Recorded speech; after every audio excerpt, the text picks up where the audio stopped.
mungkin kita akan mulai nih, karena saya punya banyak sekali pertanyaan. Ketika kemarin saya diinfo bahwa kita akan ngobrol dengan 4 penulis yang hebat ini, saya langsung list down pertanyaan saya buat masing-masing mereka, karena saya amazed sekali dengan 4 orang penulis ini, karena karya-karyanya mewarnai dunia literasi Indonesia. Oke, kita kenalan satu persatu, dan juga saya boleh bacakan sedikit tentang beliau-beliau ini.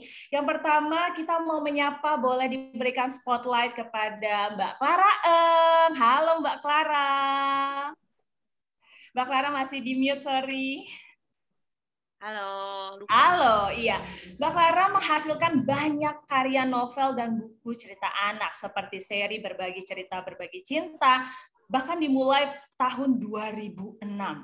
Dan itu ada 7 buku, ya. Lalu Sejuta Warna Pelangi dimulai dimulai sejak 2007, ada 9 buku.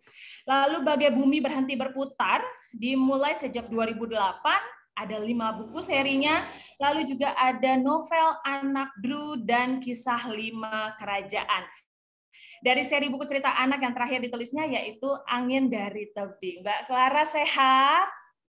Sehat. Sehat, seru banget ya Mbak.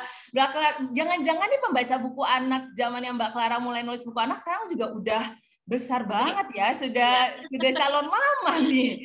Oke, kita bertemu ini loh, ternyata penulis buku anak yang tadi saya sebutin, mungkin ada yang sudah baca, dan bagaimana Mbak Clara itu membawa petualangan-petualangan dan juga kisah anak yang berbeda sekali ya.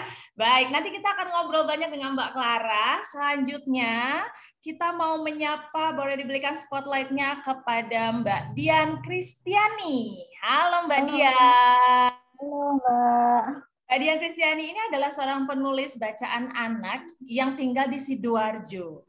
Selain menulis, Mbak Dian juga menjadi narasumber dan juri untuk berbagai lembaga.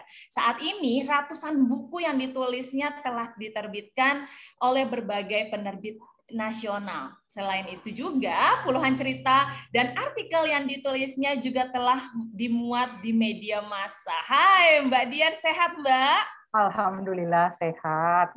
Iya, jadi tulisannya bukan hanya di buku aja ya, melainkan juga di media massa. Luar biasa. Sidoarjo aman ya Mbak? Aman, panas. Oke. Iya.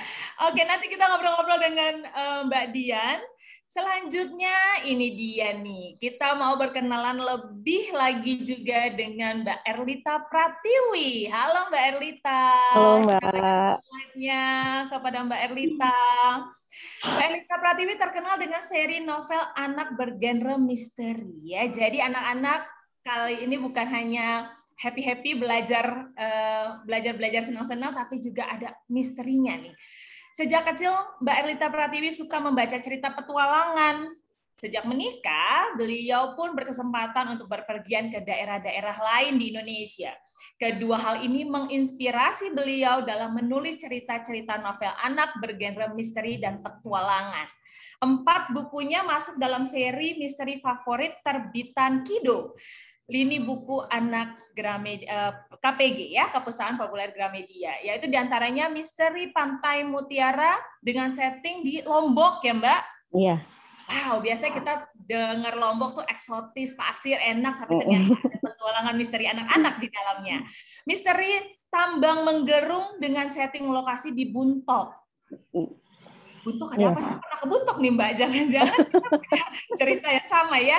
Buntok ini Kalimantan Tengah ya Mbak? Iya. Kalimantan Tengah, sekitar 5 jam dari Palangkaraya.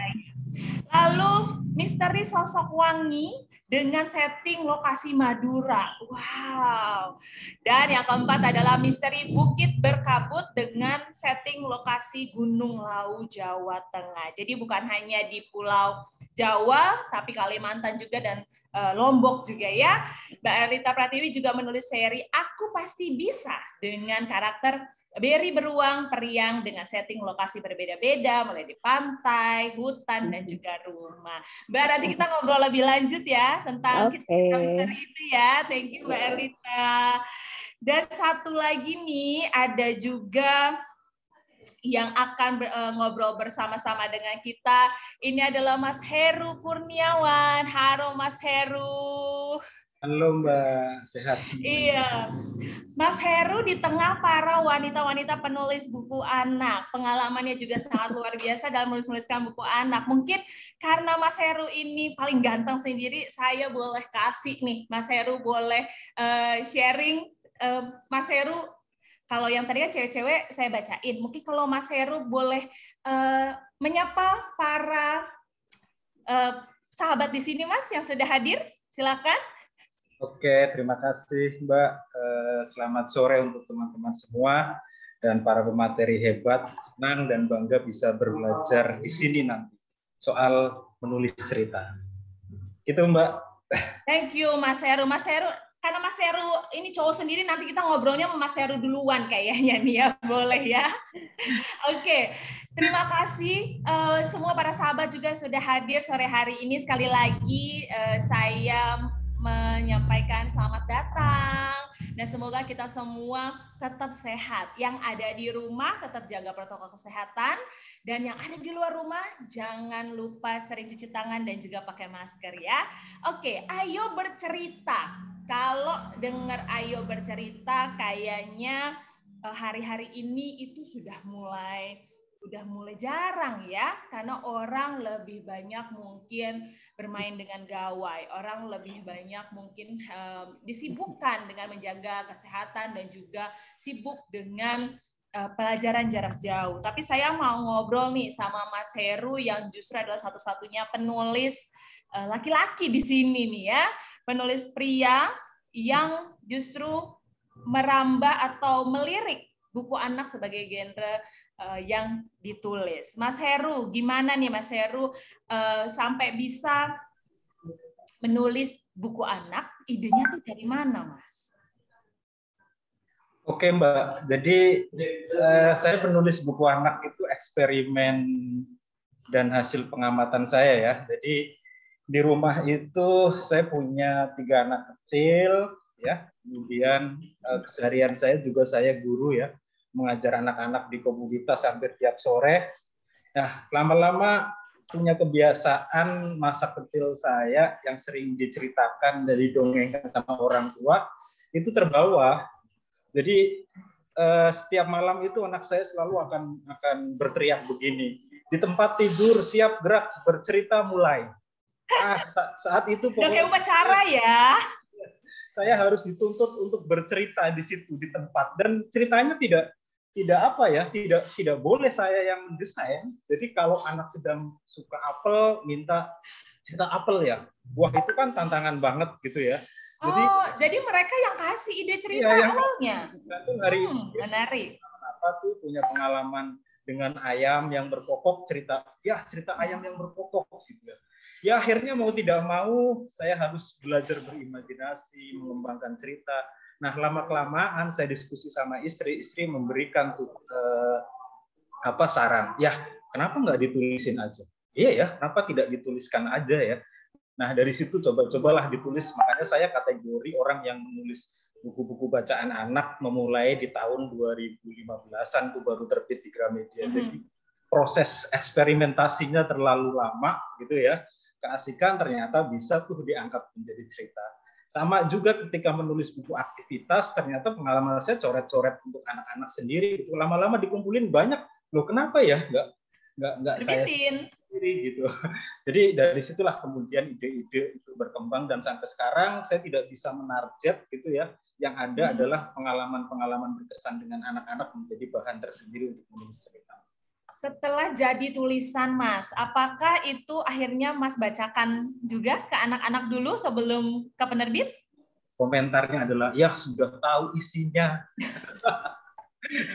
Nah, di situ kemudian muncul cara yang lain ketika anak saya memang ada satu kebiasaan, dia ngambil buku kita ke Gramedia, baru dia minta dibacakan buku yang ini. Jadi akhirnya mungkin dia mulai bercerita nih, membacakan buku cerita miliknya ya teman-teman penulis yang ada di sini, bagian Mbak Clara dan Mbak Erlita, dan yang kedua cerita tuntutan tembak di tempat. Anak-anaknya pasti kreatif ya. Ya. Oke, thank you Mas Heru. Para sahabat yang sudah hadir di room Zoom ini, kalau punya pertanyaan kepada Mas Heru boleh langsung dituliskan di kolom chat ya. Tapi mohon untuk satu pertanyaan satu aja ya. Jadi tidak perlu spamming dengan berulang-ulang kali. Nanti ada rekan-rekan panitia yang akan memilih dan saya akan bacakan pertanyaannya untuk dijawab oleh Mas Heru. Thank you Mas Heru. Saya beralih nih tadi ke Mbak Clara untuk penulis yang pertama kali saya kenalkan. Mbak Clara tadi ketika saya perkenalkan juga penulis novel ya, karena dan serunya lagi Mbak Clara itu ada seri buku anaknya yang Bagai Bumi Berhenti Berputar. Seperti halnya tadi kalau Mbak Erlita menyasar sisi misteri, Mbak Clara justru ada pesan lain ya dari seri-seri bukunya Mbak Clara yang selalu berbeda-beda nih. Mbak Clara biasanya memang sengaja menyisipkan pesan moral atau ya sudah nulis aja, gimana Mbak? Halo semuanya, Bintang, apa kabar? Clara baik, ketemu lagi ya. Jadi selamat sore semuanya, teman-teman yang di sini untuk Bintang dan untuk para pemateri lainnya. Halo, apa kabar? Baru pertama kali ketemu, salam kenal semuanya. Pertanyaannya Bintang itu selalu ini ya, tajam ya ke saya ya. Tanya soal moral dulu ya. Yeah. Ada tujuan, ada pesan. Ya, jadi begini, kalau saya nulis cerita anak, yang paling penting saya pikirkan itu adalah anak bisa menikmati cerita itu. Jadi sebenarnya saya nggak menulis cerita anak untuk diawali dengan apa yang ingin saya sampaikan, dalam arti pesannya seperti apa gitu. Jadi yang saya pikirkan adalah apakah anak-anak bisa senang dengan cerita ini, apakah anak-anak bisa terhibur dengan cerita ini, apakah anak-anak bisa kemudian berpikir lebih dalam lagi untuk cerita ini. Tentu saja dengan bantuan dari orang tua sama guru. Di setiap buku saya tuh kayaknya ada tulisan pendamping ya, ada pendamping orang tua, ada tulisan seperti itu. Ya tujuannya memang karena buku yang saya tulis kan memang hanya sekedar alat ya, tapi yang lebih baik, sangat lebih baik adalah orang tuanya mendampingi dan guru juga ikut membantu proses pembacaan ini. Jadi waktu saya proses kreatifnya selalu bermula dari berpikir saya ingin menghibur anak-anak, saya menghibur mereka dengan cerita-cerita yang asik, cerita-cerita yang seru, cerita-cerita yang membuat mereka merasa itu saya ada di situ, gitu. Oh itu si teman saya ada di situ. Mereka merasa direpresentasikan di sana atau melihat temannya ada di sana juga, melihat sekelilingnya ada di sana juga, tapi di lain pihak juga sesuatu hal yang baru yang belum pernah mereka lihat sebelumnya gitu, yang di lingkungan mereka mungkin tidak pernah ada, di sekeliling mereka tidak ada, keluarga mereka tidak mengalami hal seperti itu, ya bisa seperti itu juga. Jadi nilai ceritanya itu semua kembali kepada si anak yang tentu saja dibantu oleh orang tua, dibantu juga oleh guru, dibantu juga oleh keluarga yang mendukung anak itu. Kalau saya dari sendiri ya balik lagi adalah saya pengen menghibur anak-anak dan semoga itu buku menjadi hiburan yang sangat berarti buat anak-anak. Nah tadi Mbak Clara tuh bilang harapannya memang didampingi gitu ya, tapi secara jujur nih Mbak, karena saya juga ibu masa kini gitu ya, justru yang kita pengen tuh sekarang anaknya tuh anteng gitu kan. Apalagi ibunya working from home, anaknya daripada nanti minta bacain atau juga minta selalu dampingi, kayak tadi Mas Heru bilang ya, anaknya langsung minta bacain dong, bacain. Justru sekarang orang tua milenial sekarang itu pengen anaknya tuh anteng. Akhirnya dikasihlah gawai gitu ya. Gimana sebenarnya tanggapan Mbak Clara nih melihat fenomena ini, Mbak? Tergantung usia anak. Kita juga harus bisa melihat usia anak. Kalau anak usia balita ke bawah, tentu saja kebutuhan pendampingan orang tuanya sangat tinggi ya. Bahkan ketika dia diberikan gawai pun, itu juga sebaiknya orang tua bersama mereka. Dan usia 5 tahun tuh juga usia yang terlalu kecil sekali untuk berdikari dalam banyak hal, tetap butuh bantuan orang tua. Nah, untuk usia 5 tahun sampai 10 tahun, masa kanak-kanak yang benar-benar kanak-kanak itu memang ada kebutuhan besar dari anak-anak untuk mengeksplorasi, untuk independen, dan orang tua juga tampaknya sudah lelah. Jadi saya ini untuk background ya, untuk konteks anak saya udah pada dewasa semua, remaja lah ya. Satu udah kuliah, yang satu lagi SMA. Jadi saya udah mengalami masa-masa anak-anak itu ya, mengurus anak-anak. Ini kalau masa-masa anak-anak itu kebutuhan mereka mengeksplorasi dan independen juga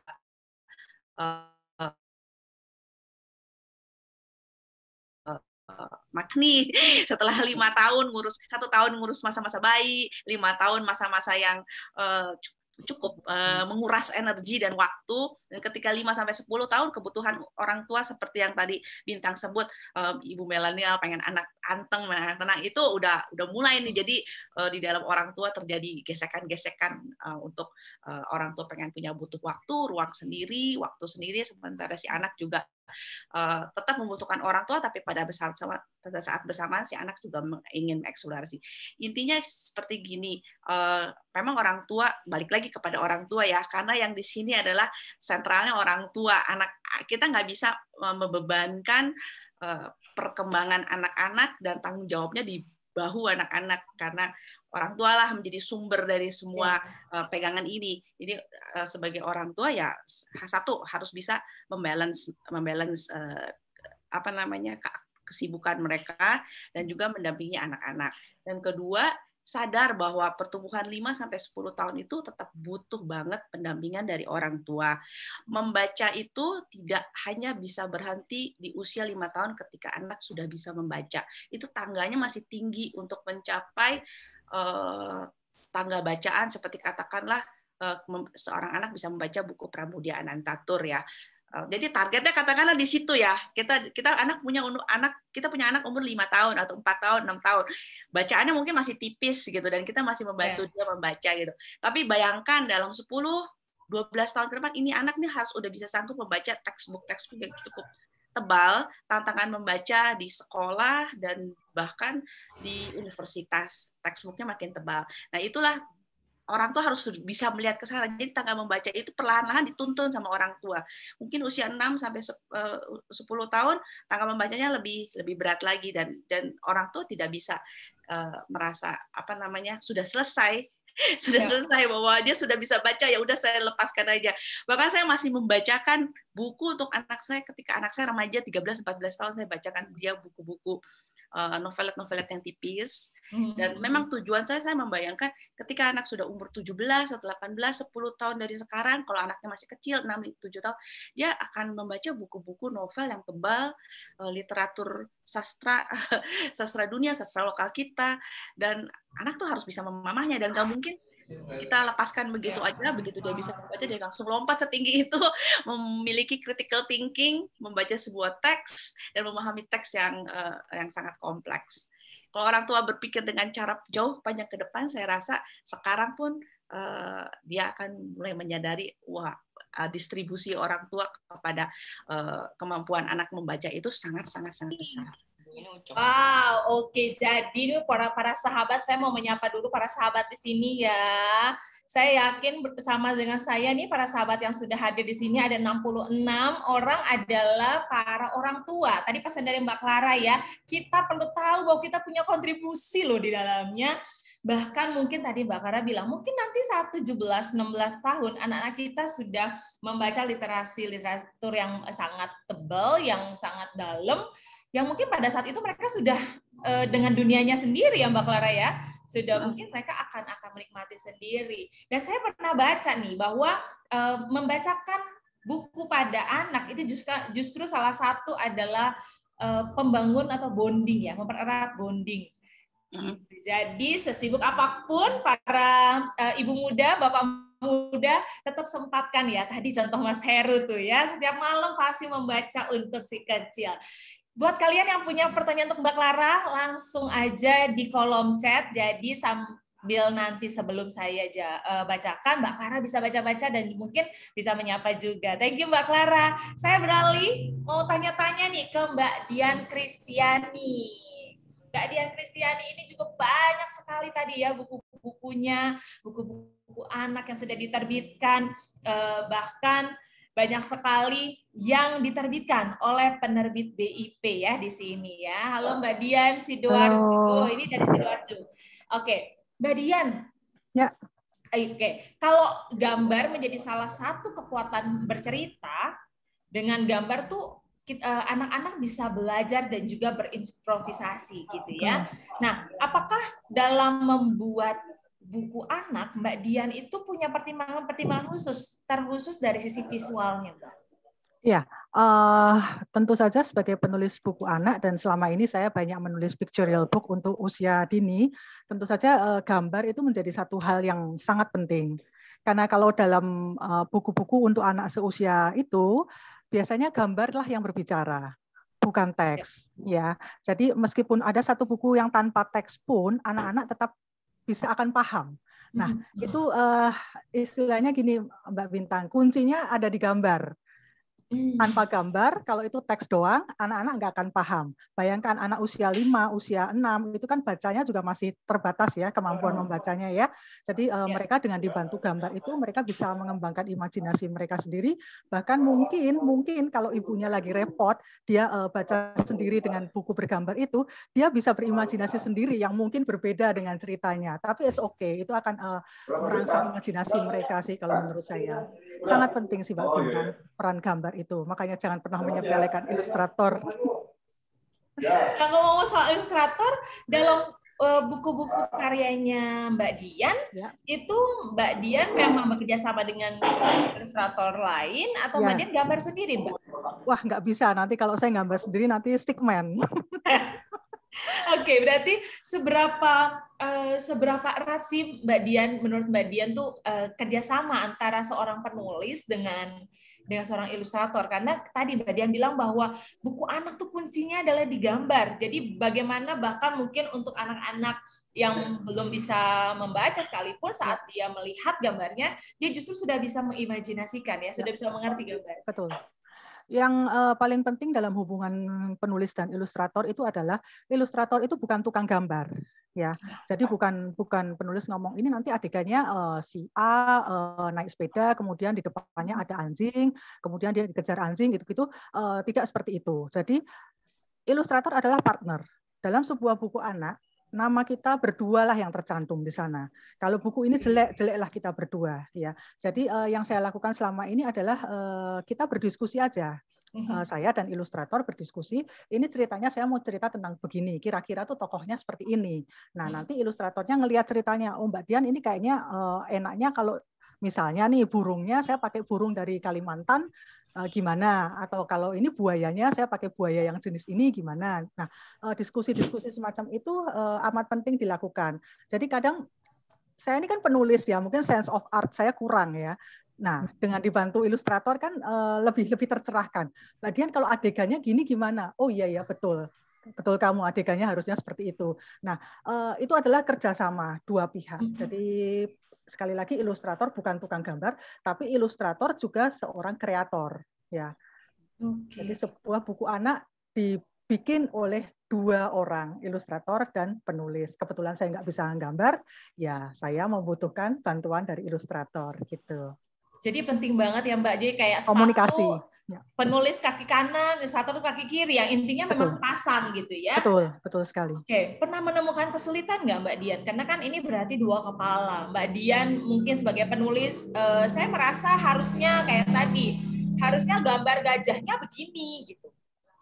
Kalau saya pribadi sih, saya tahu diri tadi yang seperti yang saya bilang, saya sense of art-nya itu sangat kurang kalau untuk urusan gambar menggambar.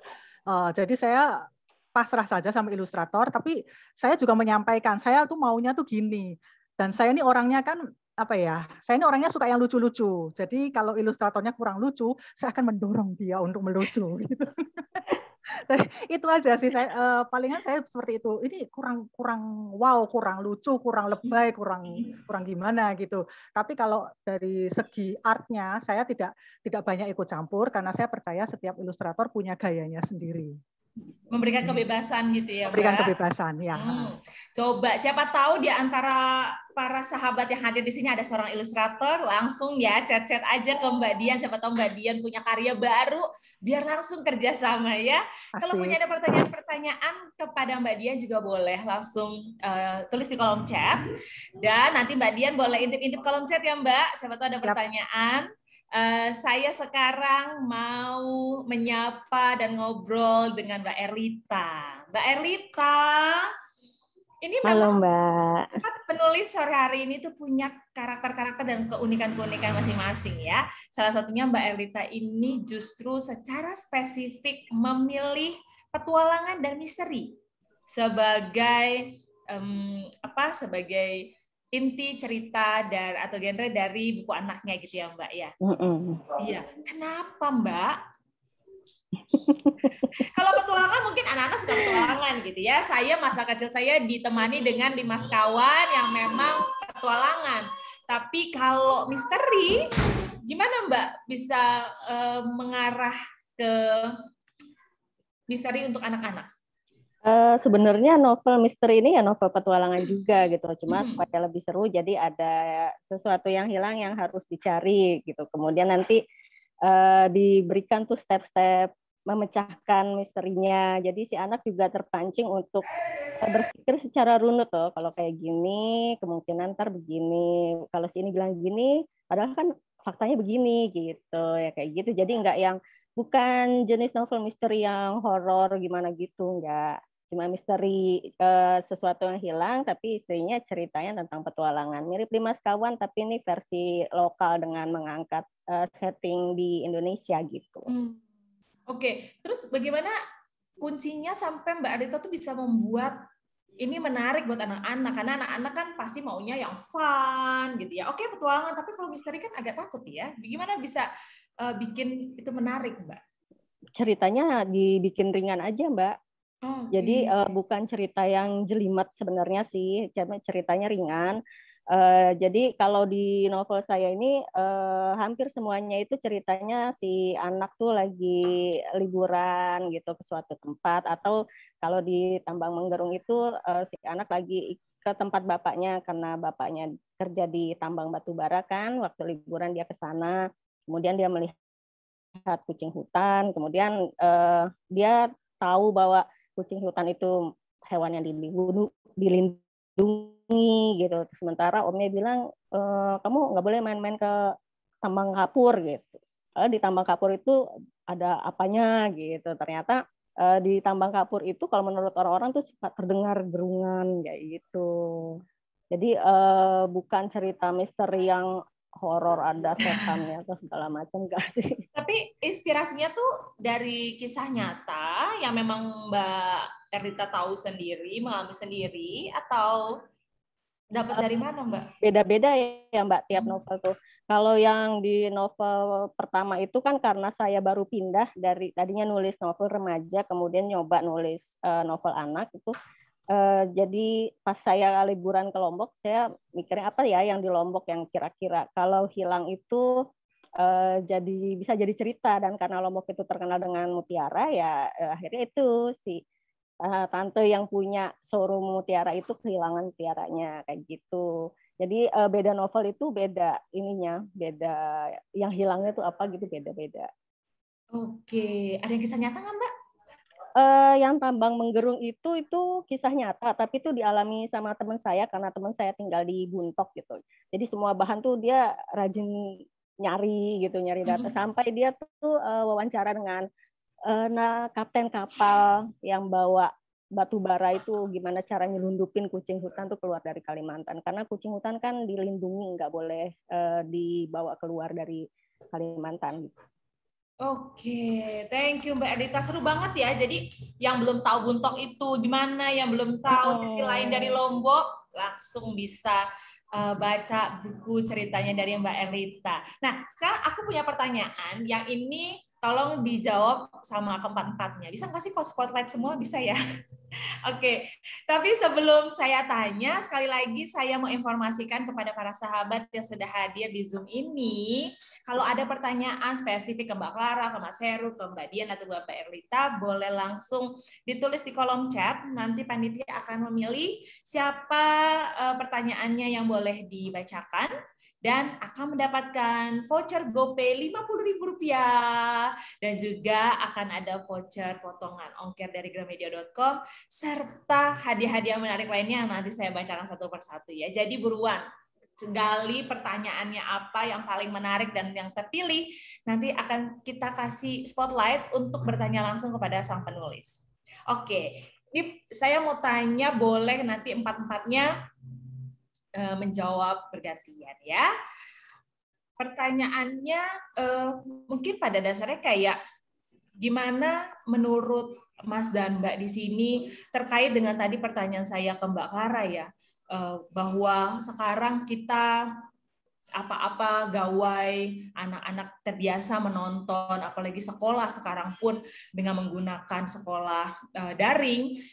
Bagaimana menurut para penulis buku anak di sini untuk meningkatkan minat baca atau meningkatkan literasi kepada anak-anak? Siapa yang baca? Mau Bapak Guru dulu deh, Bapak Guru yang boleh menjawab dulu, Pak. Gimana menurut Mas Heru? Oke, terima kasih Mbak. Jadi kalau pengalaman saya sih, sebenarnya anak-anak itu individu yang kompleks ya. Dia harus punya pengalaman yang kaya. Itu pada dasarnya. Sehingga setiap hari anak-anak tentu saja baik pertumbuhan dan perkembangannya ketika dia mendapatkan pengalaman yang kompleks itu. Bermain dengan teman, belajar, membaca buku, gawe juga menjadi sesuatu yang tidak masalah bagi saya. Asal ya itu, jangan satu hari menghabiskan gawe, berarti tidak ada kompleksitas pengalaman di situ, itu yang jadi problem. Ya, kalau saya sendiri ke anak-anak setelah habis subuh anak baca buku walaupun hanya 5-10 menit, itu kebiasaan yang dibangun setiap hari, baru kemudian dia bermain gawai. Silakan aja setelah itu dia bermain dengan temannya, setelah itu dia bimbel. Nah, kita sebagai orang tua itu sebenarnya menciptakan kompleksitas pengalaman itu. Salah satunya yang tidak bisa kita lupakan adalah ada pengalaman membaca buku di dalam setiap hari itu. Itu yang terpenting bagi saya. Nah, ketika meningkatkan budaya baca ini, saya melihat sebenarnya ada 4 langkah ya yang dari pengalaman saya itu. Yang pertama, di rumah harus ada buku. Problem kita adalah di rumah nggak ada buku, kan gitu. Dan kalau di masyarakat kota bolehlah ya bahwa semua keluarga punya buku. Saya sendiri di kampung menjumpai kenyataan bahwa banyak orang tua dari keluarga menengah nggak ada buku. Nah, ketika nggak ada akses buku, gimana mau baca? Ini PR kita bersama tentu saja. Nah, ketika sudah ada buku, pertanyaannya adalah apakah anak kita akan membaca buku? Belum tentu. Di situ orang tua punya peran yang kedua. Apa itu? Mengajak membaca, menyuruh membaca, mendisiplinkan membaca. Kan di situ. Apakah ini saja cukup? Tidak. Orang tua harus terlibat membaca dengan anak. Yang ketiga, apa itu? Melalui membaca bersama, ya, menemani membaca dan sebagainya. Nah, penguat terakhir adalah orang tua memberikan teladan membaca. Karena ketika orang tua memberikan teladan membaca, anak kita akan mengatakan begini, membaca itu sesuatu yang penting bagi ayah ibu saya. Membaca itu sesuatu yang penting bagi ayah ibu saya setiap hari. Jadi kalau saya ingin membahagiakan ayah ibu saya harus membaca. Nah, ini keempat tahapan ini tentu saja dimulai dari keluarga ya. Ketika keluarga sudah menerapkan ini ya, saya yakin anak-anak kita akan memiliki budaya literasi yang bagus. Tentu saja apabila kemudian nanti ditopang di sekolah lebih kuat lagi, itu luar biasa lagi. Dan ketika di komunitas itu ada lagi, itu luar biasa lagi. Itu sih pengalaman saya ya, Mbak. Oke, kalau dari Mbak Clara ada komen Mbak, bagaimana meningkatkan literasi untuk anak-anak? Setuju dengan 4 step langkah tadi yang disebut oleh Mas Heru. Sebenarnya itu bagian dari cara untuk menciptakan budaya membaca di keluarga, dari tempat anak berasal ya. Selanjutnya kita juga harus melihat karakter tiap anak. nggak setiap anak memiliki kemampuan atau keinginan atau dorongan membaca dengan kualitas yang sama dengan satu anak yang lain. Ada anak yang dorongan membacanya sangat besar sekali, dan kemudian dia mempunyai karakter yang lebih sangat serius, punya analitis skill yang lebih dalam, sementara ada anak-anak lain yang memiliki kemampuan di bidang-bidang lain, misalnya olah tubuh, dan di mana kebutuhan dia untuk membaca itu sebenarnya akan dirampas dari dirinya sendiri karena dia harus menghabiskan lebih banyak waktu untuk misalnya latihan. Ya, saya bisa berbicara seperti ini kan dari pengalaman saya. Saya punya 2 anak. Satu anak saya karakternya sangat analitis, sangat serius, jadi sangat mudah sekali untuk membangun kebiasaan membaca dia dari dia kecil sampai besar pun sudah kelihatan. Nah, sampai dia remaja dan sampai sekarang dia kuliah, dia juga mengambil jurusan yang sains, sifatnya sains. Sementara adiknya, anak saya yang nomor 2, dari kecil sangat aktif secara fisik, sangat motorik, sangat sensis, sangat sangat panca indera ya. Dari kecil dia sudah jadi atlet dan sudah bertanding untuk kemana-mana. Dan saya melihat memang dorongan dia untuk membaca tidak sebesar kakaknya yang pertama gitu ya. Walaupun saya di rumah ini saya mengajar hal yang sama, dikelilingin buku-buku yang banyak juga. Terus dia bisa melihat sendiri, saya juga pembaca, keluarganya juga pembaca, kakaknya juga pembaca. Tapi usaha saya untuk membuat dia membaca sebanyak kakaknya itu tidak pernah bisa berhasil. Dan kemudian saya menyadari memang setiap anak memiliki karakter dan memiliki bakat yang berbeda-beda ya. Jadi tidak mungkin menyuruh anak saya yang sangat motorik dan sangat aktif sekali untuk duduk dan kemudian membaca sebanyak kakaknya yang lakukan. Karena dia membutuhkan waktu yang besar juga untuk mengeksplorasi dirinya dengan cara yang berbeda gitu ya. Jadi setiap anak unik. Saya sangat setuju sekali kita membangun budaya membaca dari rumah, membangun budaya membaca di sekolah juga, dan di komunitas kita juga. Tetapi kita juga harus bisa melihat bahwa tiap anak memiliki talenta dan memiliki karakter yang berbeda-beda sehingga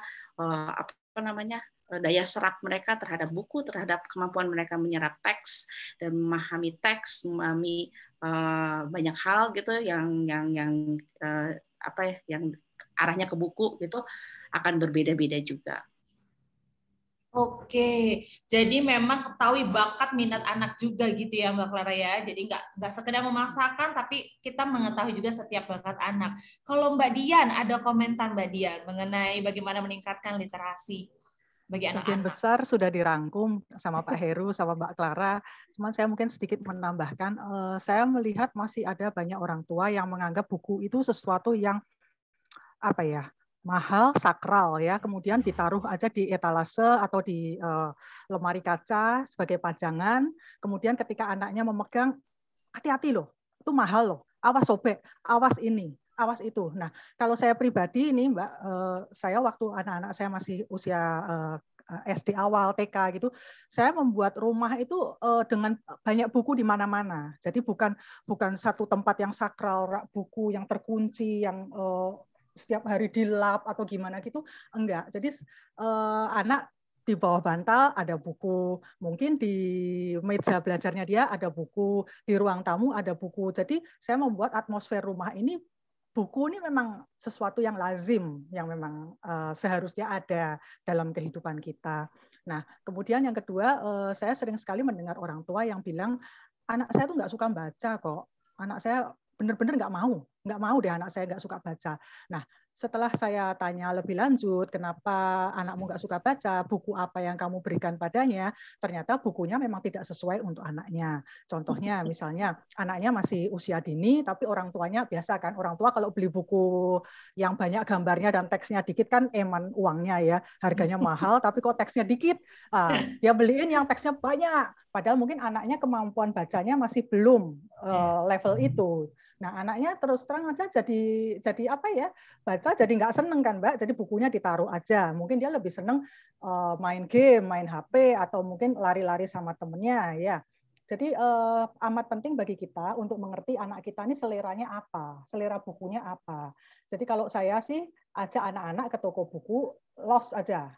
Terserah kalian mau pilih apa. Tapi terus nanti mamanya sortir harga. Nah, kalau tadi seperti kata Pak Heru, mungkin akses buku sulit ya. Saya rasa mungkin kalau untuk daerah yang susah toko buku mungkin bisa akses, sekarang kan ada elektronik ya, buku elektronik, kemudian ada Perpusnas ya, e-Pusnas itu ada, kemudian ada beberapa website, beberapa aplikasi yang memang menyediakan buku-buku bacaan secara online, ada yang gratis, ada yang berbayar. Nah, saya rasa itu seharusnya tidak menjadi masalah lagi bagi para orang tua. Ingat aja, anak itu cepat sekali gede. Mungkin Mbak Clara udah ngalami ya, anaknya udah kuliah, tentunya sudah waktu untuk bertemu sudah jarang ya. Buat ibu-ibu yang anaknya, ibu-ibu dan bapak-bapak yang anaknya masih ada di rumah, masih bisa diajak duduk bareng, tidur bersama, baca-baca buku, itu nikmatilah saat-saat itu. Sama seperti Mbak Clara, waktu anak saya sudah SMP pun mereka minta baca buku, saya bacakan. Saya tidak tipe orang tua yang bilang, lu kan udah bisa baca sendiri lah, mama capek ini. Enggak, saya dulu bacakan Toto-chan sehari berapa lembar, bibir saya tuh capek loh. Tapi ya udah kan, demi kebersamaan dengan anak-anak. Sebentar lagi anak kuliah akan meninggalkan kita, mungkin anak akan merantau, kita akan jarang ketemu. Nikmatilah saat-saat bersama anak itu. Oke? Thank you Mbak Dian. Jadi kalau kuncinya Mbak Dian adalah taruh buku di setiap sudut rumah gitu ya. Jadi anak terbiasa surrounding by books. Jadi duduk di meja makan, ada buku gitu kan. Duduk di teras ada buku. Jadi akhirnya mereka terpacu untuk membaca. Dan tipe-tipe konsumen kayak Mbak Dian yang disukai teman-teman Gramedia nih. Oh ya, silakan anaknya beli yang mana saja. Tapi disortir loh nanti harganya. Bayar aja. Oke, baik. Kalau Mbak Erlita gimana Mbak? Punya komentar atau pengalaman tentang meningkatkan literasi untuk anak-anak? Ini kayaknya udah dijawab semua ya. Saya menambahkan aja sih, untuk meningkatkan literasi ini perlu juga dukungan dari pihak sekolah ya.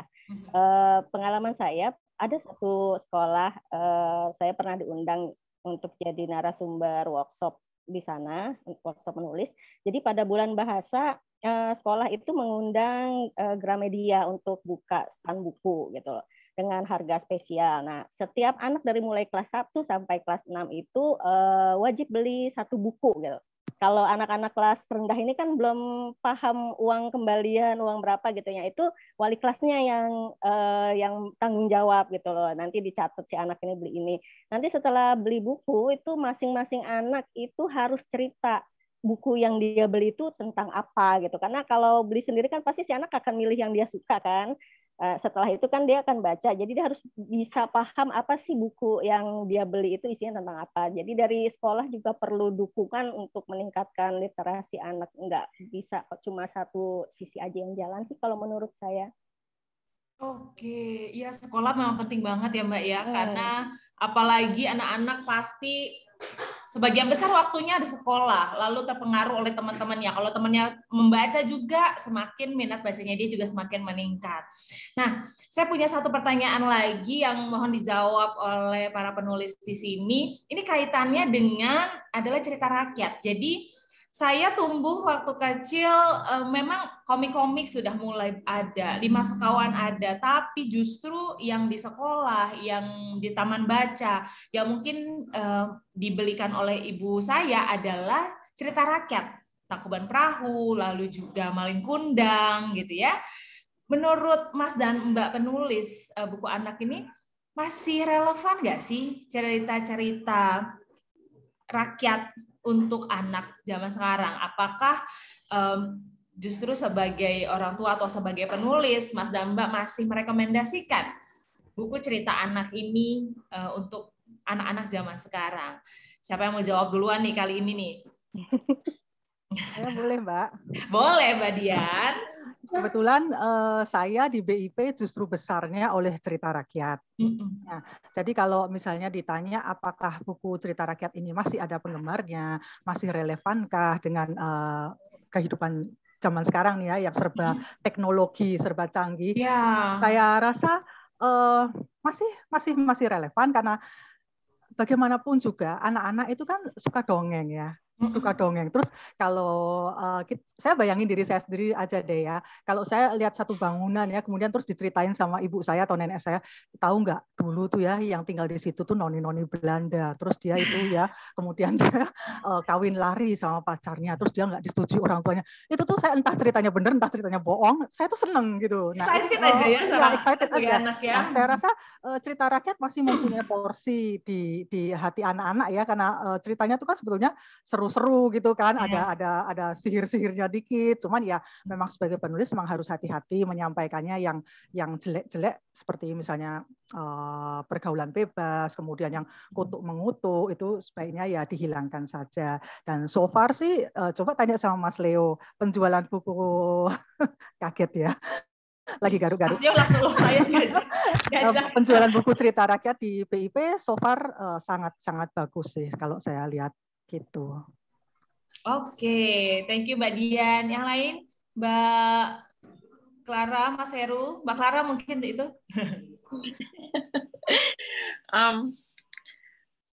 Soal cerita rakyat, saya berpikir begini ya, itu cerita rakyat kan berasal dari rakyat. Itu terjadi dari sejak dulu kala dan diceritakan dari generasi ke generasi seterusnya gitu ya. Pertama, cerita rakyat tentu saja masih relevan di zaman sekarang. Terus yang sebenarnya yang membuat saya ingin tahu adalah apakah generasi penulis sekarang gitu dengan teknologi yang sudah bagus dan lebih canggih dibandingkan dulu juga bisa menciptakan sebuah cerita rakyat juga di generasi sekarang untuk dilanjutkan ceritanya ke generasi selanjutnya. Dalam arti yang saya maksud sudah nggak disebut sebagai cerita rakyat lagi, istilahnya adalah klasik gitu loh. Kan kalau era modern atau postmodern gitu ya, cerita-cerita yang panjang usianya disebut sebagai cerita-cerita klasik gitu. Dimana cerita klasik sama cerita rakyat sebenarnya tidak beda dalam ya, Mbak.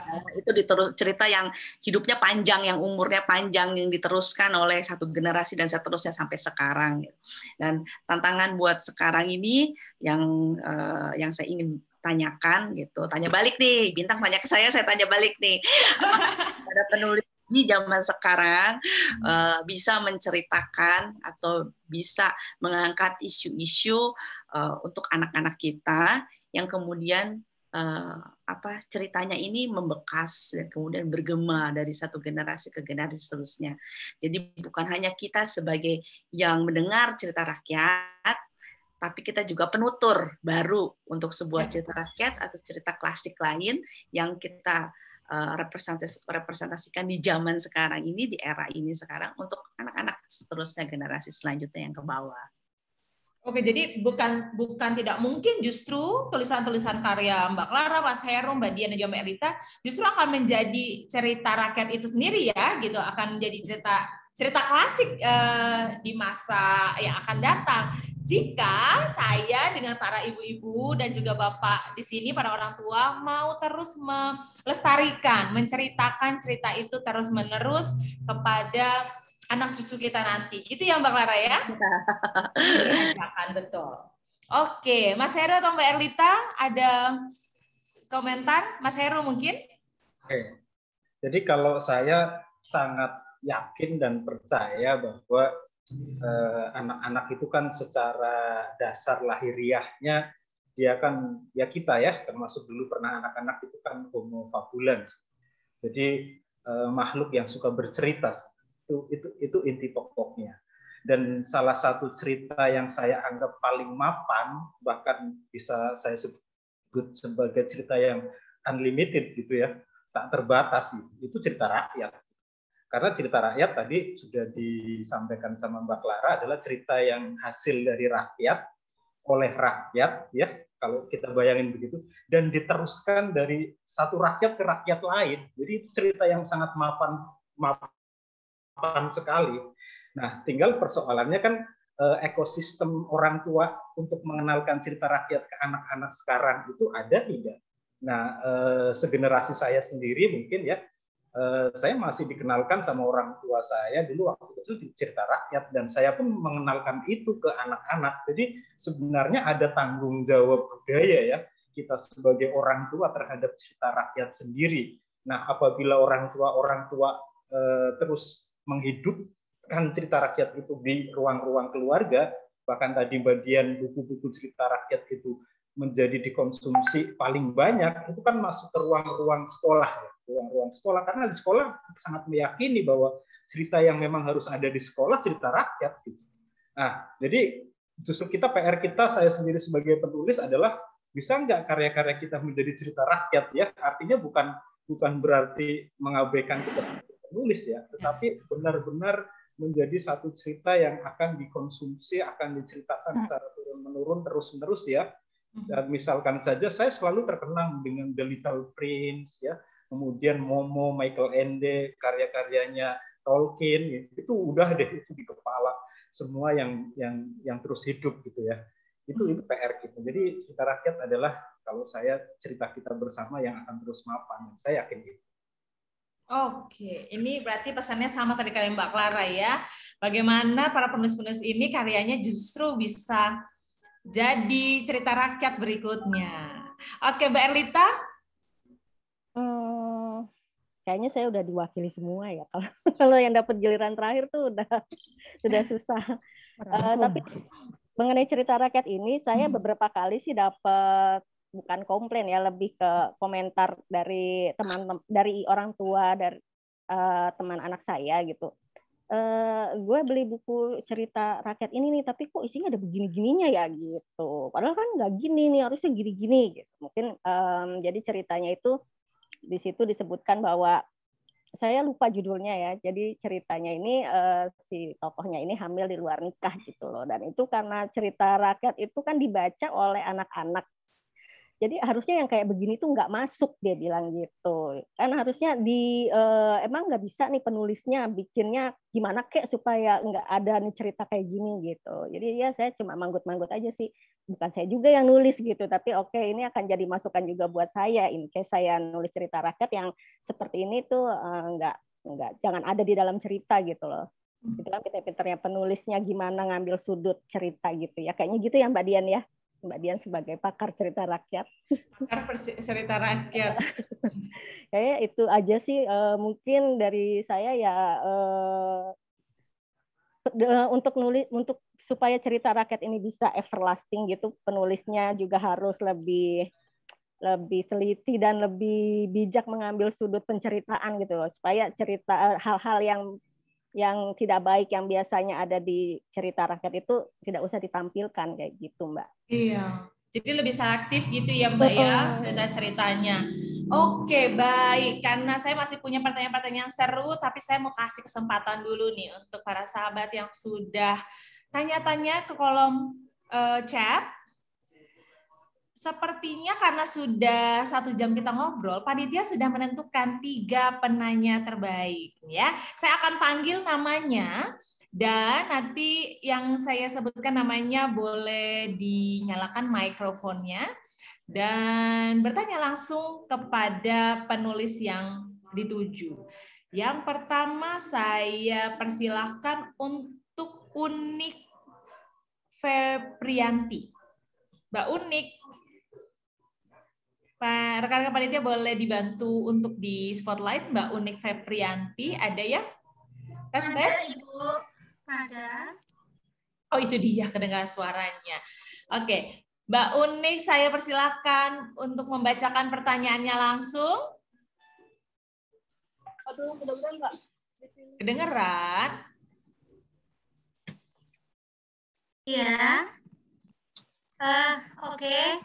Pertanyaan mohon izin bertanya kepada Pak Guru Heru. Kebetulan beliau dosen saya. Oh, ini muridnya ternyata. Silakan. Punten Bapak, izin bertanya nggih. Bagaimana teknik bercerita yang baik dan benar pada anak-anak agar anak-anak itu bisa terhibur, tidak merasa bosan, dan juga nantinya anak mampu memahami isi cerita dengan baik. Terima kasih, Pak. Silakan Bapak dosen. Masih di kan sudah. Ya, terima kasih Bu Unik ya. Jadi ini saya nulis bukunya nih, diterbitkan di BIP, judulnya Metode Mendongeng untuk Anak. Saya mengembangkan 10 metode mendongeng yang saya praktekkan sehari-hari di depan murid-murid dan di depan anak saya sendiri ya. Mungkin bisa jadi bahan referensi teman-teman yang ingin mengembangkan model-model bercerita mendongeng yang menarik. Nah, sebenarnya kalau saya sih mendongeng atau bercerita itu kan seni berbicara yang menyenangkan dengan anak. Itu substansinya kan di situ. Jadi kalau kita mendongeng anaknya nggak menyenangkan, itu namanya pidato. Ya, itu bukan mendongeng lagi. Gitu. Nah, pertanyaannya kemudian adalah bagaimana kemudian mengemas kegiatan mendongeng atau bercerita atau membacakan buku dengan anak? Ya, tentu saja dimulai dari komunikasi yang intensif antara kita dengan anak. Jangan tiba-tiba langsung, ayo sekarang kita mendongeng, wajib hukumnya kita harus mendongeng. Ya, anak seperti dipaksa untuk mendengarkan mendongeng dan jadinya tadi berpidato. Nah, ketika sudah masuk nanti di ruang kegiatan mendongeng dimulai, kalau kebiasaan saya biasanya ngenalin covernya bukunya dulu ya. Wah, ini ada gambar apa, ini ada apa, macam-macam, biar anak tertarik, punya interest dulu. Nah, baru kemudian mainin suara yang bagus ya, tentu saja ya tidak lebay banget lah ya, anak-anak kita nanti malah mencemooh, ayah tuh lebay banget mendongeng aja kayak gitu, bosan namanya anak-anak gitu ya, kadang-kadang dikomplain. Jadi biasa aja, standar ada yang menarik. Nah, yang paling penting terutama pada saat membacakan buku itu adalah memperlihatkan teks dan gambar. Itu penting untuk anak-anak, terutama untuk anak-anak prabaca ya, dan anak-anak dini itu, karena melalui aktivitas mempertunjukkan teks dengan gambar ini akan memacu kemampuan anak untuk bisa membaca dengan cepat. Saya pengalaman ini sungguh-sungguh real ya, Bapak Ibu dan teman-teman semua, sore hari ini, bahwa saya tidak pernah ngajarin anak membaca secara langsung, tetapi setiap hari, ya hampir setiap hari itu dibacakan buku saya sama istri saya. Tahu-tahu di usia 3-4 tahun itu bisa baca sendiri. Jadi tidak ada bimbel membaca. Makanya kadang-kadang saya sendiri sering heran kenapa harus dimasukin di bimbel demi untuk bisa membaca. Nanti pertanyaannya adalah muncul fenomena bisa cepat baca, trauma baca. Akhirnya kita jadi orang yang bisa baca tapi nggak suka baca. Gitu. Karena barangkali masa kecil itu dilewati ketika membaca itu tidak jadi pengalaman yang menyenangkan itu. Gitu. Nah, mendongeng, bercerita, membacakan buku menjadi salah satu solusi. Ketika sudah baca, nah tentu saja agak ada satu pengalaman yang lebay nih perlu. Ketika mau membuka halaman, itu biasanya kita harus membuat seolah-olah ilustrasi buah yang di halaman. Ada sesuatu yang nanti saya ke ada sesuatu nombok nggak? Oh tidak. Bentar Mas Heru, mohon maaf saya mute dulu, ada yang belum termute nih. Oke. Ada sesuatu yang menakjubkan sehingga per halaman dibuka sampai kemudian selesai. Nah, yang sering dilupakan adalah saya yakin satu kali anak dibacakan buku atau didongengkan itu senang, nanti akan kecanduan terus. Nanti akhirnya kalau ada rumor membaca sebagai pengantar tidur, itu kebalik. Karena yang tidur duluan orang tuanya. Saya sangat yakin itu. Pengalaman iya. Jadi kalau dongeng udah ngelantur, nanti dibangun sama, kok ceritanya jadi ke laut sih? Ya? Karena orang tuanya ngelantur. Itu betapa jadi imajinasi tidak membuat kantuk dan suka gitu. Nah, yang sering kita lupakan adalah ketika proses membacakan buku dan mendongeng itu selesai begitu saja. Padahal ada tahap selanjutnya yang perlu kita kembangkan. Apa itu? Berdiskusi dan bertanya kepada anak. Dia menguasai nggak apa yang sudah saya ceritakan? Nah, itu akan melatih kerja nalar dan kerja kognitif yang luar biasa. Disitulah saya sangat yakin anak-anak yang dibacakan buku ya didongengi dengan bagus, dia akan punya nalar yang bagus. Kalau nalar yang bagus saya gambarkan begini ya. Ini pengalaman saya dengan anak saya. Anak saya kecanduan HP memang pada masanya kecanduan HP. Dan teman-teman tuh kemudian dia berani memutuskan bahwa ternyata HP nggak baik bagi saya. Aku mau nggak bisa menghabiskan hidup saya. Ini nalar ini. Saya anggap ini yang namanya nalar dan itu dibangun dari proses membaca. Kenapa? Dia sudah bisa mempertanyakan sesuatu tentang keadaannya, dirinya, apa yang dilakukan, baik bagi saya tidak. Tapi yang tidak membaca saya amati di usia-usia yang sama, itu sampai hari ini bahkan itu bisa kecanduan terus. Kenapa? Kok bisa berbeda? Nah, saya pikir itu ada di kebiasaan membaca. Jadi, mendongeng yang baik tadi saya sarankan, awali dengan mengenalkan buku yang baik, bercerita dengan suara yang baik, ya, dengan bahasa yang baik, ya, berdiskusi tetap dengan menyenangkan, dan diakhiri dengan tanya jawab yang baik. Anak akan berkesan dengan itu.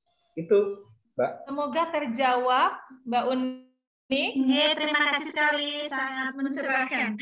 Terima kasih, Mbak. Iya, sangat bisa dilakukan di rumah ya. Tadi juga ada yang tanya di kolom chat bagaimana teknik bercerita dan juga bagaimana mendongeng gitu ya. Tadi awali dengan mengenalkan buku yang baik, lalu dengan bagaimana membacakannya juga yang baik, dan berikan juga pesan yang baik. Jadi anak terbiasa dan akhirnya jadi suka baca deh. Oke, yang kedua yang terpilih oleh panitia untuk membacakan pertanyaannya secara langsung adalah Dina Antonia. Mbak Dina Antonia. Ya, selamat sore semuanya. Sore, silakan Mbak Dina. Iya, saya mau tanya bagaimana cara mengajarkan supaya anak-anak bisa jadi pembaca mandiri yang bisa enjoy baca gitu. Kalau saya sih dengan anak saya cukup rutin membacakan cerita setiap malam gitu, dan dia sih suka gitu, dia mau baca gantian gitu. Anaknya udah 7 tahun sekarang karena dari kecil dibiasakan. Cuma kan sekarang anak-anak di rumah terus, aktivitas itu aja. Nah, go to activity-nya dia itu adalah kalau lagi nggak ada kerjaan pastinya main gadget gitu. Padahal saya selalu bilang itu ada buku banyak, baca sendiri dong gitu. Maksudnya kalau di jam kerja kan kita juga kerja nggak bisa bacain gitu. Nah, itu saya juga pernah coba, kan sekarang dia udah besar, udah 7 tahun, saya coba belikan dia komik science gitu yang lucu-lucu. Itu dia suka, cuma itu tadi nggak tahan lama, sebentar ya udah bosen. Habis itu ya balik lagi ke gadget gitu. Jadi gimana sih supaya mengajarkan anak-anak itu bisa enjoy membaca mandiri, nggak mesti dengan orang tua gitu. Terima kasih. Ada secara spesifik mau dijawab oleh siapa? Boleh semuanya, pasti expert semua. Oke, baik. Silakan. Mbak Clara, Mbak Erlita. Mbak Erlita dulu deh. Mbak Erlita dulu. Biar jadi duluan. Silakan Mbak Erlita. Bagaimana mengajak atau menstimulasi anak supaya jadi pembaca mandiri? Padahal tadi saya udah siap mau santai-santai dulu.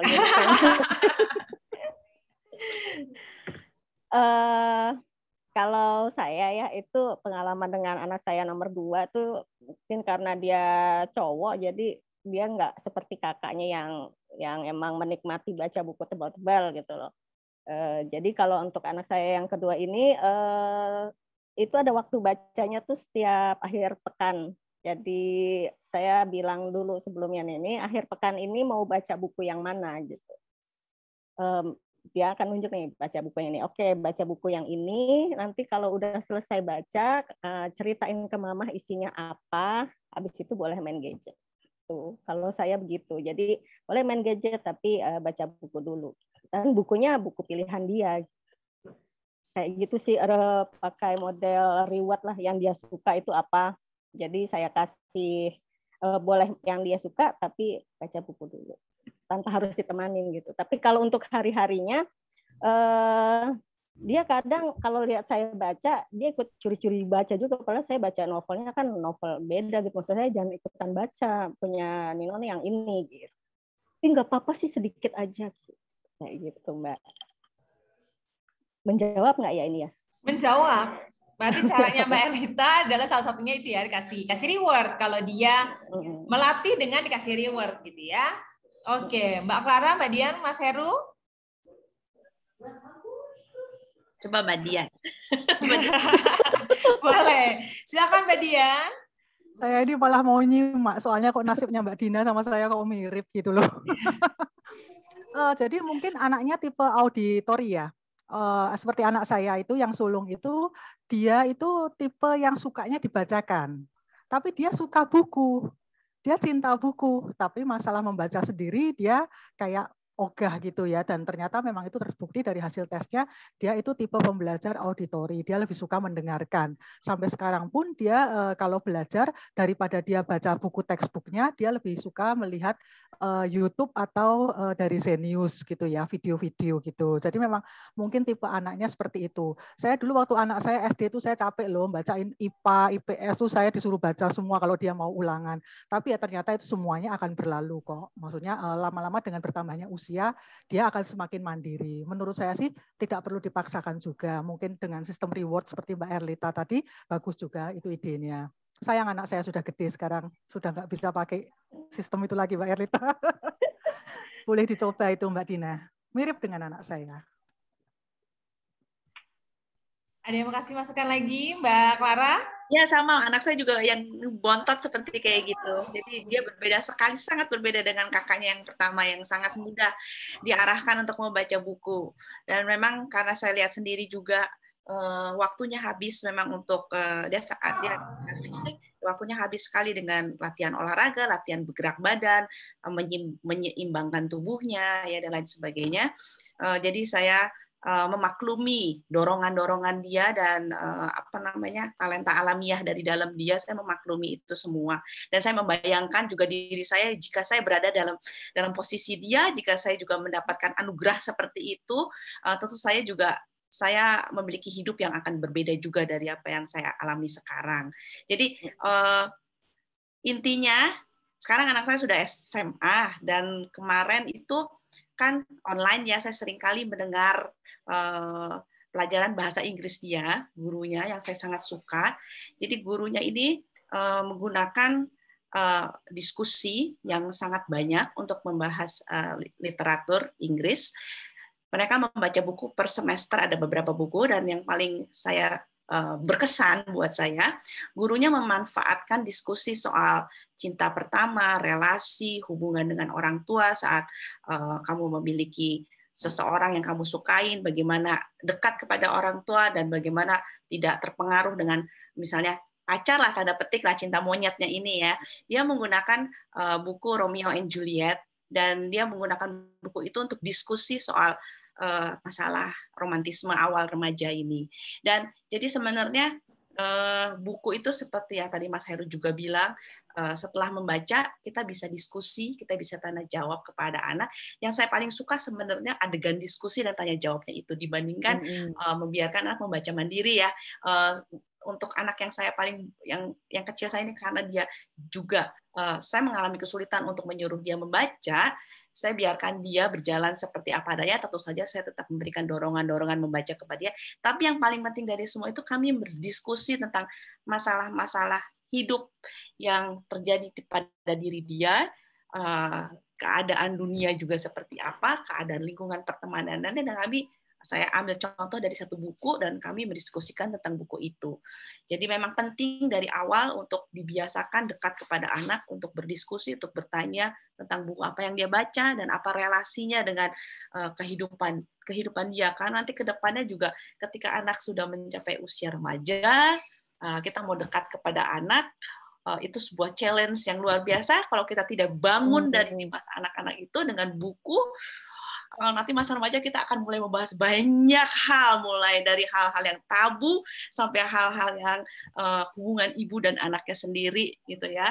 Jadi umur 7 tahun anaknya kalau misalnya agak susah, kalau menurut saya ya kita lihat karakter anaknya juga gimana gitu ya. Take it easy untuk soal itu. Tarik nafas yang dalam. 10 tahun kemudian dia 17 tahun, 10 tahun itu waktu yang sangat singkat ya. Kalau menurut saya ketika anaknya sudah besar, nanti itu akan berlalu. Jangan losing sight. Karena kadang-kadang dalam 10 tahun ke depan, anak 7 tahun, atau 17 itu akan ada pertanyaan-pertanyaan dari orang tua. Ini sebenarnya berhasil atau enggak sih apa yang saya lakukan, kok begini-begini terus ya, kok stagnan ya hasilnya, kok anak saya nggak seperti ini, urusan dengan buku juga seperti, kok anak saya lama-lama nggak suka baca buku, kok anak saya lebih suka gawai dan lain sebagainya.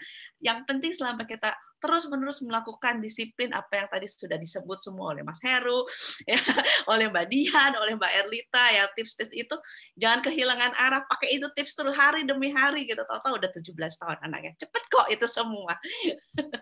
Itu tambahan dari saya sih. Thank you Mbak Clara. Jadi ini ya, kalau tadi Mbak Erlita kasih reward, Mbak Clara justru mengambil sisi lain, yaitu diskusi. Sebenarnya bukunya didiskusikin deh, sehingga dia mungkin akhirnya penasaran ya dari buku-buku yang tadi Mama diskusiin. Dia Kayaknya aku membaca pengen baca sendiri deh gitu ya. Kita ambil kesimpulan dari buku itu. Mas Heru ada mau tambahin, Mas? Saya tambah ya. Saya setuju dengan Mbak Clara, Mbak Erlita, dan Mbak Dian. Ada satu hal yang saya yakin kita sebagai orang tua pernah mengalami ya. Satu masa yang mungkin kita sebut sebagai masa kritis ya. Kita sebagai orang tua menyebutnya masa kritis anak. Tetapi sebenarnya ada momentum. Setiap anak punya hukum momentumnya sendiri. Kita pernah mengalami anak kita mogok belajar, tidak mau ngerjain tugas, tadi membaca mengalami ketergantungan terhadap orang tuanya, tidak mau mandiri, bahkan tiba-tiba mogok membaca gitu ya. Itu semua persoalan, tetapi ada momentum di mana anak akan menemukan jawabannya sendiri. Nah, untuk membantu momentum itu cepat kita dapat, sebenarnya tadi sudah dijawab sama Mbak Clara ya. Prinsip dasarnya adalah kita tidak putus asa untuk mendampingi, untuk membisiki, mengarahkan terus-menerus ya. Yang membuat anak kemudian tidak mendapatkan momentum itu adalah ketika memang kita putus asa. Udahlah terserah kamu, aku nggak peduli, itu urusan-urusanmu, itu pilihan-pilihanmu. Nah ketika begitu, itu kekecewaan yang besar. Anak merasa tidak dipahami gitu ya. Jadi salah satunya adalah sama, saya juga mengalami itu. Ketika anak usia 6 tahun, udah bisa baca kok mintanya dibacakan terus, didongengin terus, pelan-pelan udahlah belajar sendiri, lama-lama belajar sendiri. Anak mogok sekolah, tidak mau sekolah, dibujuk terus, dirayu terus, lama-lama nanti fase itu juga hilang. Karena sebenarnya fase itu muncul, anak sedang menghadapi persoalan di situ sebenarnya. Ya itu persoalannya mungkin salah satunya ketika tidak mau melepaskan kemandirian di dalam baca, sedang senang dekat dengan orang tuanya gitu. Kan begitu. Nah, nanti pelan-pelan saya yakin momentum itu dapat, maka dengan sendirinya akan lepas. Cuma kadang-kadang kita sebagai orang tua sering mengalami ketakutan yang luar biasa ya. Memang karena kita begitu sayang menginginkan hal yang ideal ya, sehingga kita takut. Padahal kalau kita telah pengalaman kita sebenarnya juga ya. Kenapa sih saya harus cemas begitu? Pada akhirnya anak kita akan besar, tumbuh bagus dan ini bagus. Kita memang dasar orang tua terlalu cemas gitu kan. Atau malah orang tua nggak sabar menunggu momentum itu ya, Mas? Itu tuh, momentum itu yang bikin nggak sabar, yang kadang-kadang malah melukai hati anak kita gitu. Ya. Sebenarnya di situ. Oke, semoga terjawab ya Mbak Dina Antonia. Jadi bersabar, dan tadi Mbak Clara bilang 10 tahun itu nggak lama loh, tiba-tiba nanti 17 tahun, tring gitu ya, anaknya sudah remaja. Baik. Dan ini ada satu pertanyaan terakhir dari sahabat kita di sini, yaitu atas nama Yuli Kismawati. Ada Mbak Yuli? Mbak Yuli Kismawati yang terpilih untuk boleh membacakan pertanyaannya. Oh iya, siap Mbak. Oke, silakan Mbak Yuli. Assalamualaikum warahmatullahi wabarakatuh. Saya Yuli. Mbak Clara, bagaimana sih caranya proses kreatif menulisnya Mbak Clara? Kok bisa kayak buku yang Bagai Bumi Berhenti Berputar itu sangat emosional kayak gitu. Bagaimana sih cara memilih idenya kayak gitu? Terima kasih.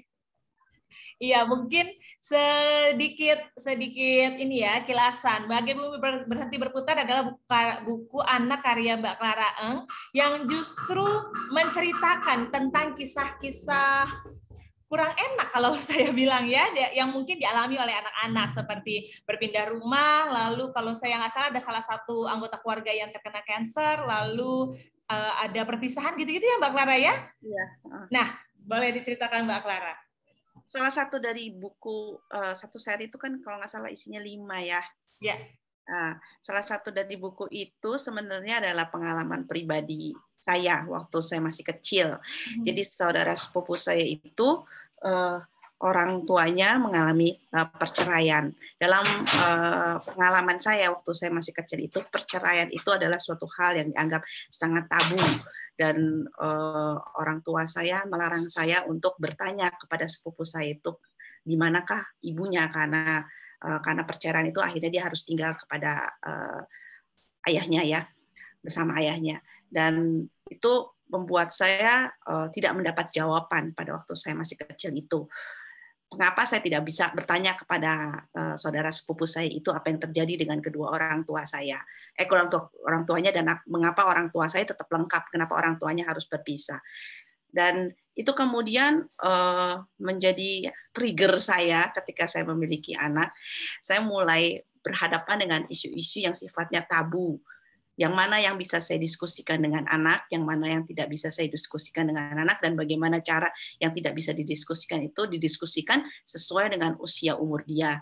Dan itu kemudian mendorong saya menceritakan seri Bagai Bumi Berhenti Berputar untuk masuk ke dalam perasaan anak-anak. Proses kreatifnya itu cukup panjang ya. Salah satunya adalah ketika buku itu masih berupa naskah dan ditunjukkan kepada editor Gramedia, beberapa editor tidak menyetujui istilah bercerai karena kata-kata itu terlalu terlalu keras untuk anak-anak yang usia 7 tahun atau 8 tahun.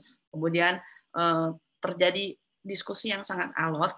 Jadi proses kreatifnya memang panjang, dapat masukan dari sana-sini untuk memperbaiki kata-kata di sana yang supaya child friendly, cocok dengan usia anak. Dan kami juga mendiskusikan tentang ini buku dibaca oleh anak usia berapa tahun yang paling tepat. Dan kemudian kami memutuskan buku itu harus sebaiknya dibaca oleh anak usia 7 tahun dengan pendampingan orang tua, karena itu buku ada tulisannya juga di halaman pertama di covernya untuk usia 7 tahun ke atas dan perlu pendampingan orang tua. Ya, proses kreatifnya memang panjang, tapi dan melibatkan banyak orang, khususnya juga dari editor dan juga dari ilustrator. Ilustrator juga memberikan banyak input dan masukan bagaimana gambar-gambar yang baik, yang sifatnya imajinatif ya, dan sifatnya tidak memberikan tambahan gagasan dari yang sudah saya ceritakan dalam teks gitu. Jadi kalau misalnya si anak juga masih terbata-bata membaca secara mandiri atau dengan dampingan orang tua, dengan melihat gambarnya pun dia mendapatkan cerita yang menarik juga dan tambahan-tambahan cerita yang tidak ada di dalam teks. Nah itu ilustrator saya MT itu memberikan masukan yang sangat luar biasa kepada buku itu. Jadi proses kreatifnya memang panjang, kurang lebih seperti itu, dan saya sangat senang dengan hasilnya, dan boleh dibilang buku itu adalah kolaborasi dari banyak orang, dan saya sangat senang kalau misalkan ada orang tua yang datang ke saya bahwa ceritanya berhasil membuat dia berdiskusi kepadanya tentang hal-hal yang tabu atau jarang dibicarakan yang anaknya lihat sehari-hari, tapi ternyata ada dalam lingkungannya. Katakanlah waktu itu saya pernah mendapat satu email yang sangat panjang dari satu guru yang dia bercerita tentang peristiwa yang terjadi di salah satu muridnya itu persis seperti di buku cerita itu, salah satunya anak yang pindah rumah. Jadi dia justru mendapat murid baru yang pindahan dari kota lain, ya, dan si murid baru ini penampilannya sangat berbeda dari siswa-siswa dia yang kebanyakan, karena dari daerah yang berbeda juga, dari warna kulit dan segalanya juga, dari aksen cara berbicara juga berbeda. Dan anak itu tidak bahagia di dalam ruang kelasnya yang baru. Dan bagaimana pada akhirnya guru ini membacakan buku saya untuk teman-temannya dan untuk seluruh kelasnya itu, dan kemudian memberikan bantuan kepada teman-temannya yang lain untuk memahami dan menerima si anak, bagaimana dia mengalami proses pindah rumah dan pindah kota yang bagi si anak mungkin sebuah perubahan yang sangat besar dalam hidupnya. Dalam buku cerita itu nggak ada kisah tentang teman-temannya, tapi hubungan dia dengan ayahnya, bagaimana dia protes kepada ayahnya, kenapa dia harus pindah rumah dan kenapa ayah harus pindah, dan kenapa bagaimana dia harus meninggalkan teman-teman dan hal-hal yang dia sukai dari rumahnya. Ya itu aja sih. Semoga terjawab ya Mbak Yuli. Iya Mbak, terima kasih banyak. Senang banget dapat jawaban dari Mbak Clara. Berarti Mbak Yuli sudah membaca seri Bagai Bumi Berhenti Berputar ya? Sudah, sama anak. Senang banget kalau baca itu. Oke, dan mungkin selama membaca agak-agak ini ya, kurius ya. Sedih. Ya, dapat idenya dari mana nih? Kenapa mengangkat suatu tema-tema yang agak tidak biasa? Oke. Iya. Si kecilnya. Iya. Ya, baik Mbak Yuli, terima kasih. Mbak Clara, terima kasih. Saya informasikan kepada Mbak Unik Feprianti, Mbak Dina Antonia, dan juga Mbak Yuli Kismawati, selamat mendapatkan GoPay senilai Rp50.000. Jadi langsung kasih nomor teleponnya di kolom chat, tapi jangan ditujukan ke Maria Kalista atau Tri Sukma Dewi. Jadi yang mana yang ketemu duluan boleh ya, Maria Kalista atau Tri Sukma Dewi. Itu adalah 2 orang panitia yang akan mencatat nomor telepon mbak-mbak yang sudah terpilih dan akan mendapatkan GoPay senilai Rp50.000. Oke, selamat ya. Ya, waktunya sebenarnya kita sampai 17.30, tapi seru banget ya diskusinya pada sore hari ini. Agak molor sedikit, nggak apa-apa ya rekan-rekan panitia ya, karena saya masih punya satu pertanyaan yang penutup deh, janji penutup ya. Baik, boleh nanti dijawab oleh Mbak Dian, Mbak Erlita, Mbak Clara, dan juga Mas Heru. Pertanyaan terakhir dari saya untuk menutup sesi ngobrol-ngobrol kita hari ini adalah, boleh dong Mbak Clara, Mbak Erlita, Mbak Dian, dan juga Mas Heru kasih satu tips atau satu hal, satu kalimat yang boleh mengencourage para orang tua yang hadir di sini untuk selalu mau bercerita untuk anak-anak mereka ataupun anak didik ataupun anak asuh. Siapa duluan? Mbak Dian mungkin duluan kali ini, gitu. Mbak Dian mungkin boleh duluan kali ini, Mbak Dian. Mbak Dian. Tadi udah saya sampaikan ya, dan tadi juga sudah disampaikan oleh teman-teman yang lain, termasuk Mbak Clara juga, bahwa apa yang kita alami dengan anak kita sekarang ini adalah precious moment ya. Jadi jangan disia-siakan.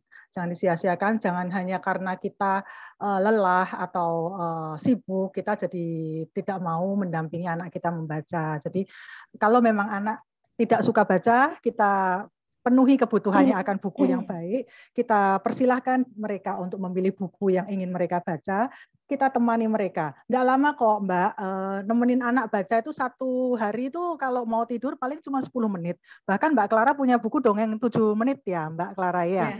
Nah, 7 menit, masa sih kita 24 jam hanya 7 menit untuk anak kita, anak yang kita tunggu-tunggu kehadirannya di dunia. Cuman minta 7 menit kok nggak mau ngasih. Nanti tahu-tahu mereka dewasa, kuliah, meninggalkan kita, ntar kita kangen dengan masa-masa itu. Jadi ya penuhi kebutuhan mereka.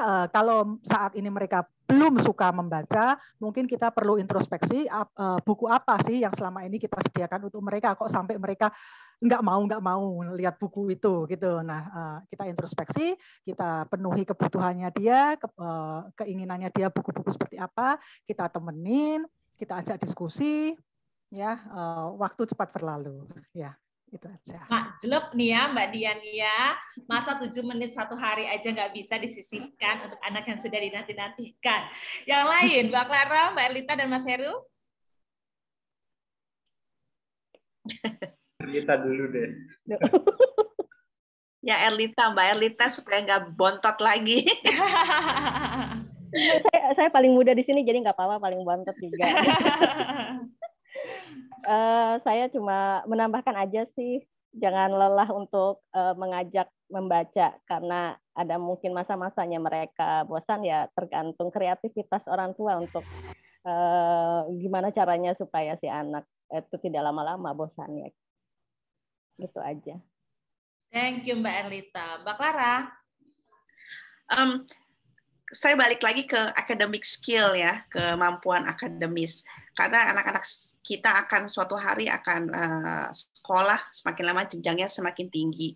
Dan membaca itu bukan sekedar hanya bisa membaca terus selesai begitu saja. Saya cuma ingatkan lagi kepada Bapak dan Ibu semua di sini, dan khususnya yang punya anak masih kecil, bahwa tangga membaca itu panjang dan tinggi sekali gitu, dan tugas kita salah satunya adalah membantu mereka naik satu langkah demi satu langkah lagi, karena kalau sudah merasa memiliki masalah dengan kok anak saya tidak bisa membaca dan usianya masih 7 tahun, bayangkan ketika dia umur 17 tahun dan kemudian dia nggak sanggup membaca teks-teks tebal yang dibutuhkan dari sekolahnya, dan bayangkan lagi ketika dia kuliah dia harus membaca teks-teks yang lebih berat lagi dengan kemampuan analitis skill-nya, dengan kemampuan analitiknya, dan ketika dia tidak mampu, bayangkan itu saja gitu di masa depan. Jadi pada usia 7 atau 6 atau 8 tahun atau 9 tahun itu tangga membaca masih terus ada gitu, dan masih panjang sekali di atas.